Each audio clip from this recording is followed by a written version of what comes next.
Assalomu alaykum hammaga akalar. Yana bitta ertalabdan Malibu bir mashinamiz sotib oldik. Mana ko'ttidan udar bo'lgan. Katta mashina kelib urgan ekan. Mashinamiz naqadi yurib o'tish holatida ham mana. Bir yo tomonda ham ishi bor, bardorga tekkan. Orqasidan katta mashina kelib urgan. Bu yo tomonda ham ishi bor, eshiklari, oldi kapot, kirlo, fara bamperlar ketgan. Holati, lyuklari bor mashinamizni. Salon holatlari ko'rsataman sizlarga. Salonni ideal holatda turibdi salonlar.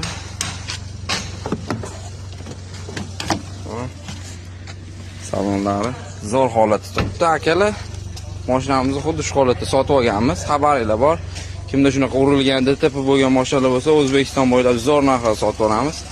Telefon nomerlarini qoldirib qo'yaman, bemalol aloqaga chiqib ko'rasizlar. Bizga shunaqa avaringli mashinalar topib bersanglar, $100 dan $200 dolyarlar bor akalar. Mashinamiz yiliga keladigan bo'lsa 2014-yil 180 ming kilometr yurgan ekan. Tonirovka ruxsatlari bor. Mashinamizni olib qo'yganmiz. Bu yoqda mana Labo mashinamizni ham sotib oldik. Kechqurun orqasidan yengil udar bo'lgan. Mana shu bagajdan sal urib olishibdi.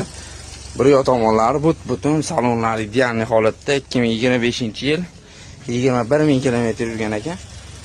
Akalar aloqaga chiqib ko'rasizlar. Xudo xolasa zo'r narxda baraka qilamiz.